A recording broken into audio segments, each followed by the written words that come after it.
मान लो ये किसके नजदीक है 100 के, तो एक काम करेंगे ये 100 से कितनी ज्यादा है 2, तो एक काम करो इसमें 2 जोड़ दो तो अपने पास आ जाएगा 100 कितना 4। ठीक है, अब देखो ये किसके नजदीक थी 100 के, तो इसको गुना कर दो किससे 100 से, और यहाँ हमेशा प्लस आएगा। देखो -2 का स्क्वायर करोगे तो भी प्लस का कितना आएगा 4, और 2 का स्क्वायर करोगे प्लस 2 का स्क्वायर करोगे तो भी कितना आएगा 4 आएगा। तो ये वाला डिजिट हमेशा किसका आएगा प्लस आएगा। अब बताओ 2 का स्क्वायर जितना कम ज्यादा होता है उसका स्क्वायर इसमें ऐड करना है, तो बताओ 2 का स्क्वायर कितना 4। अब बोर्ड मास रूल के अकॉर्डिंग अगर अपन कहें तो पहले मल्टीप्लाई होगा, तो बताओ इस संख्या को 100 से मल्टीप्लाई करेंगे तो लास्ट में कितना आएगा 2 जीरो आएगी, और अपने को जोड़ना कितना है 4 जोड़ना है, तो बताओ जीरो के लिए कितना रहेगा 4। अब कितनी जीरो बच गई 1 जीरो, इसको ऐसा कैसा लिख दो। अब बताओ यहाँ कितना बचा हुआ है 1, तो 1 को इससे मल्टीप्लाई कर दो तो अपने पास 100 कितना 4, ये अपने पास आंसर। और देखिए जैसे मान लो मैं ये कहना चाह रहा हूं कि 296 लिखा हुआ है, अब ये बहुत बड़ी संख्या है, मात्र स्क्वायर आप 2 से 3 सेकंड में इसका स्क्वायर कर सकते हैं। देखिए कैसे, अगर अपन बात करें कि यहाँ पे ये संख्या जीरो वाली कौन सी संख्या के नजदीक है 300 के नजदीक है, बताओ 300 से कितनी कम है 4, तो 4 इसमें से घटाओ तो अपने पास आएगा 292 मल्टीप्लाई कितना 300। अब बताओ यहाँ पे क्या आएगा प्लस आएगा हमेशा, और 4 का स्क्वायर जितना कम ज्यादा होता है उसका स्क्वायर लेना है, तो बताओ 4 का स्क्वायर कितना 16।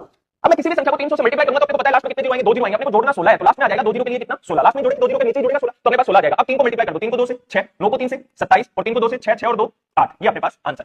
अब आप किसी भी नंबर का स्क्वायर कर सकते हैं, जैसे मान लीजिए कि अपन और थोड़ी संख्याओं की बात करते हैं, जैसे मान लो कि 498 इसका स्क्वायर करना है अपने को, तो दोगे इसका स्क्वायर करेंगे तो किसके नजदीक है 500। अब बताओ 500 से कितनी कम है 2, तो 2 इसमें से घटा दो तो अपने पास आ जाएगा 400 कितना 96 मल्टीप्लाई कितना 500, और 2 का स्क्वायर होता है कितना 4। अब बताओ 500 को मैं इस संख्या से मल्टीप्लाई करूंगा तो लास्ट में जीरो आएंगे कितने 2, अपने को जोड़ना 4 है तो लास्ट में आ जाएगा 0 4। अब देखो यहाँ पे 5 को 6 से 30, 9 को 5 से 45 और 3 48, 20 और 4 कितना 24, ये अपने पास होता है। अगर सपोज करो कि यहाँ कोई पॉइंट लगा हुआ होता तो बताओ कितने छोटे पॉइंट है एक छोड़ के, स्क्वायर करते टाइम इसको अपन 498 देखेंगे, पॉइंट बाद में देखना होने के बाद। अब मान लो हो गया स्क्वायर तो ये उत्तर आया, तो बताओ पॉइंट कितने छोड़ के एक छोड़ के, तो अपन कितने छोड़ के लगाएंगे 2 छोड़ के, ऐसी कोई दिक्कत नहीं है। जैसे मान लीजिए कि एक ऐसे जीडी कई बार आया हुआ एक पर्सन है, जैसे मान लो ये पर्सन, अब इसका अपने को स्क्वायर करना है तो बताओ 1900 क्या मानना है 98 पॉइंट है 2 छोड़ के उसको एक बार भूल जाओ। अब देखो 1998 बताओ 2000, 2000 से कितना कम है 2, तो 2 इसमें से घटा दो तो अपने पास 1900 कितना 96 मल्टीप्लाई कितना 2000। अब बताओ यहाँ पे 2 का स्क्वायर कितना 4। अब 2000 को इससे गुणा करोगे तो आपको ये बात पता होनी चाहिए कि 2000 को किसी भी संख्या से गुणा करके लास्ट में जीरो कितनी आएगी 2 जीरो आएगी 3 जीरो आएगी, और अपने को जोड़ना कितना है 4 जोड़ना है, तो लास्ट में लिखेंगे 0 0 4, एक जीरो के लिए 4 आ जाएगा, बाकी 2 जीरो ऐसे कैसे आ जाएगी। 2 को 6 से 12, 9 को 2 से 18 और 19, 9 को 2 से 18 और 19 2 रे कितना 3, ये अपने पास आंसर। अब देखो यहाँ पे कितने छोटे पॉइंट है 2 छोड़ के, तो अपन कितने छोड़ के लगाएंगे 4 छोड़ के। मात्र बड़ी बड़ी संख्याओं के स्क्वायर आप मात्र कुछ सेकंडों में कर सकते हैं बहुत ही आराम से। जैसे देखो अगर अपन बात करते हैं और थोड़ी बड़ी संख्या लेते हैं, जैसे